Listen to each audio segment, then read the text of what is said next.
Hello. So গত ক্লাসে আমরা বেশ কয়েকটা টপিক নিয়ে আপনার সংক্ষেপে আলোচনা করেছিলাম। সো আমি আপনাদেরকে আজকের যে ক্লাসটা, সেই ক্লাসে আমি দেখাবো যে এই যে 5টা বিষয় রয়েছে, এই 5টা বিষয় আপনি অ্যাকচুয়ালি পারফেক্টভাবে কীভাবে খুঁজে বের করবেন, ওকে, বা পারফেক্টভাবে কীভাবে করবেন, বা শর্টকাটে কীভাবে করবেন। আমি যদি বলতে হয় সেটাকে, আমি কখনো শর্টকাট পছন্দ করি না, বিকজ আমি অলওয়েজ বিলিভ করি যে আপনি যদি শুরু করতে হয় তাহলে আপনাকে শুরু থেকে শুরু করতে হবে। বাট আপনি যদি অভ্যাস হয়ে যায় আপনি যদি বিজনেস করে ফেলেন এর আগে কয়েকটা, তাহলে আপনি এই 14টা কোয়েশ্চেন নিজেকে করতে পারেন, বা এই 14টা কোয়েশনের আনসার যদি আপনি পারফেক্টভাবে দিতে পারেন, দেন আই থিঙ্ক আপনার প্রোডাক্টটা আপনি পেয়ে যাবেন, আপনি আপনার এই 5টা প্রবলেম সলভ করে ফেলতে পারবেন ইজিলি। সো প্রথম যে প্রশ্নটা সেটা হচ্ছে যে what is the potential market size or demand. আপনি যে প্রোডাক্টটা নিয়ে বিজনেস করতে চাচ্ছেন, বা আপনি যে সার্ভিসটা নিয়ে বিজনেস করতে চাচ্ছেন, সেইটার অ্যাকচুয়ালি ডিমান্ডটা কীরকম মার্কেটে, সেটা অ্যাকচুয়ালি আপনার কত মানুষ খাবে। আপনি যদি আপনি এখন এমন একটা প্রোডাক্ট বাছাই করলেন যেই প্রোডাক্টটার জন্য, যে প্রোডাক্টটার চাহিদা মার্কেটে হচ্ছে আপনার প্রত্যেক 1000 মানুষের মধ্যে 10 জন, তাহলে আপনি সারা জীবনেও লাভ করতে পারবেন না, সারা জীবনেও না। ওকে, আপনাকে এমন প্রোডাক্ট বাছাই করতে হবে যেই প্রোডাক্টের ডিমান্ড বা যেই সার্ভিসের ডিমান্ড মার্কেটে অন্তত হচ্ছে আপনার অর্ধেকটা থাকে। ওকে, 1000 জনের মধ্যে অন্তত 500 জন যাতে অন্তত থাকে, রাইট। 2 নম্বর যে বিষয়টা সেটা হচ্ছে হু আর ইউর কম্পিটিটর্স। আপনার কম্পিটিটর কারা, তাদেরকে খুঁজে বের করুন, তাদেরকে লিস্ট করুন। আমি ফেসবুক অ্যান্ড ইনস্টাগ্রাম সিক্রেট যে কোর্সটা রয়েছে আমার, সেটার মধ্যে আমি দেখিয়ে দিয়েছি, সেটার মধ্যে আমি বারবার বলেছি যে কীভাবে কী করতে হবে না করতে হবে, কম্পিটিটরদের কীভাবে খুঁজে বের করবেন সেটা নিয়ে আমি কথা বলেছি। সো যারা ওই কোর্সটা করেননি তারা ওই কোর্সটা করে আসুন কাইন্ডলি। সো প্রোডাক্ট ইভ্যালুয়েশনের ক্ষেত্রে আমাদের যেটা করতে হবে সেটা হচ্ছে যে আপনি সেকেন্ড প্রশ্নটা করুন যে আপনার কম্পিটিটর অ্যাকচুয়ালি কারা আপনার প্রতিযোগী, কারা আপনার সাথে টক্কর দেবে মার্কেটে আপনি যখন একটা প্রোডাক্ট নিয়ে আসবেন বা সার্ভিস নিয়ে আসবেন। 3 নম্বর যেটা সেটা হচ্ছে is it A trend, flat or growing market. এটা অ্যাকচুয়ালি কী, আপনি যে প্রোডাক্টটা নিয়ে বা সার্ভিস নিয়ে বিজনেস করছেন সেটা কি কোনো ট্রেন্ডি টপিক, সেটা কি কোনো ফ্যাডি টপিক, সেটা কি কোনো ফ্ল্যাট টপিক, আর সেটা কি কোনো গ্রোয়িং মার্কেট। ট্রেন্ডি টপিক বলতে আমি যেটা বোঝাচ্ছি সেটা হচ্ছে যে সেটা কি আপনার ফিউচারে অথবা আপনার বর্তমানে বাড়ছে কিনা। ওকে, বর্তমানে আপনার সেই বর্তমানে এটা ট্রেন্ডি কিনা, এই টাইপের একটা জিনিস। তারপর হচ্ছে ফ্যাড হচ্ছে আপনার এমন একটা টপিক, যে টপিকটা হচ্ছে যে আপনার বা এমন একটা প্রোডাক্ট বা এমন একটা সার্ভিস, যে সার্ভিসটা অনেক আগে ছিল বা অনেক আগে মানুষ কিনতো, এখন তেমন একটা কেনে না। ফ্ল্যাট হচ্ছে এমন একটা টপিক, যে এমন একটা সার্ভিস বা এমন একটা প্রোডাক্ট যেটা সব সময় চলে, যেমন হচ্ছে চাল ডাল এইসব। দেন আরেকটা হচ্ছে গ্রোয়িং মার্কেট হচ্ছে যে এটা কি এমন কোনো টপিক বা এমন কোনো প্রোডাক্ট বা এমন কোনো সার্ভিস কিনা যে প্রোডাক্ট বা সার্ভিস টোটাল মার্কেট সেক্টরটাকে বা টোটাল মার্কেটটাকে গ্রো করছে। সো আপনাকে খুঁজে বের করতে হবে এটা অ্যাকচুয়ালি কোন ক্যাটাগরিতে পড়ে। Can your potential customers buy the product locally.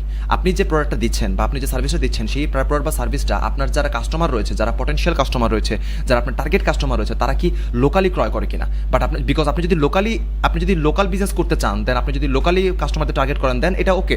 But আপনি যদি এমন একটা প্রোডাক্ট টার্গেট করেন যেই প্রোডাক্টটা আপনার কাস্টমাররা লোকালি ক্রয় করে কিন্তু আপনি দিচ্ছেন গ্লোবালি, দেন কাস্টমাররা কিন্তু আপনার থেকে কেনার চান্সটা খুবই কম।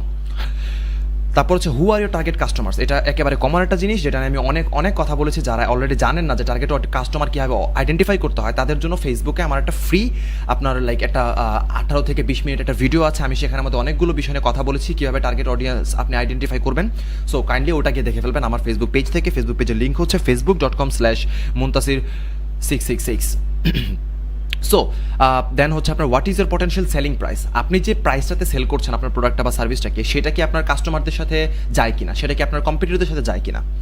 What is your potential markup cost. এর মানে হচ্ছে যে আপনি আপনার কস্ট প্রাইসটা অ্যাকচুয়ালি কত, আপনি যে প্রোডাক্টটা ক্রয় করছেন সেই প্রোডাক্টটা ক্রয় করার পর সেটার প্রাইস কত, সেল করার পর সেটার প্রাইস কত, মাঝখানে প্রফিট মার্জিনটা কত, সব কিছু আপনাকে হিসাব করে রাখা লাগবে।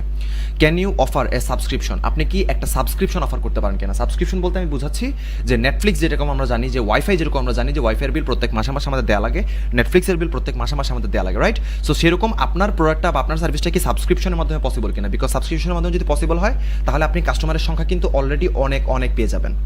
9 নম্বর যেটা সেটা হচ্ছে যে what is your product size and weight. আপনার প্রোডাক্টের কোনো সাইজ রয়েছে কিনা অ্যান্ড আপনার প্রোডাক্টের কোনো ওয়েট রয়েছে কিনা। সার্ভিসের ক্ষেত্রে সেই জিনিসটা যায় না। 10 নম্বর হচ্ছে how durable is your product. এই প্রোডাক্টটার গ্যারান্টি ওয়ারেন্টি আছে কিনা, আপনার প্রোডাক্টটা অ্যাকচুয়ালি কতদিন পর্যন্ত টিকে থাকবে, এই টাইপের একটা জিনিস। Will you face seasonality swings. এর মানে হচ্ছে এমন কোনো সিজন বা এমন কোনো সময় আসবে কিনা যেই সময়টাতে আপনার প্রোডাক্টটা তেমন যাবে না। ওকে, এই টাইপের কোনো প্রবলেমে আপনি পড়বেন কিনা। ওকে, যদি পড়ে থাকেন তাহলে সেটাকে কিন্তু আপনার আগে থেকে থিঙ্ক করে রাখা লাগবে। Does your product serve A passion or solve a pain. আপনার প্রোডাক্টটা অ্যাকচুয়ালি কী করে, আপনার কোনো প্যাশনটাকে আপনি কি আপনার প্রোডাক্টটা দিয়ে বা আপনার সার্ভিসটা দিয়ে কি কোনো প্যাশনকে আপনি ফলো করছেন, নাকি কাস্টমারের কোনো পেইন বা কাস্টমারের কোনো প্রবলেমটাকে আপনি সলভ করছেন। থিঙ্ক করুন।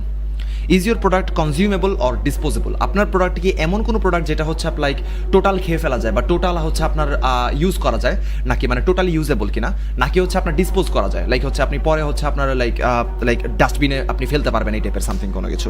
সার্ভিসের ক্ষেত্রে এই জিনিসটা চায় না।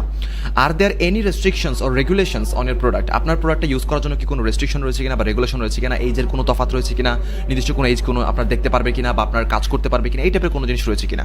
সো এই 14টা প্রশ্নের আনসার যখন আপনি ক্লিয়ারলি দিতে পারবেন বা ক্লিয়ারলি আপনি যখন লিখে ফেলতে পারবেন, তখন আপনি কিন্তু জানেন যে আপনার কাছে বেটার একটা প্রোডাক্ট রয়েছে, আপনার কাছে বেটার কাস্টমার রয়েছে, আপনার কাছে বেটার মার্কেট রয়েছে।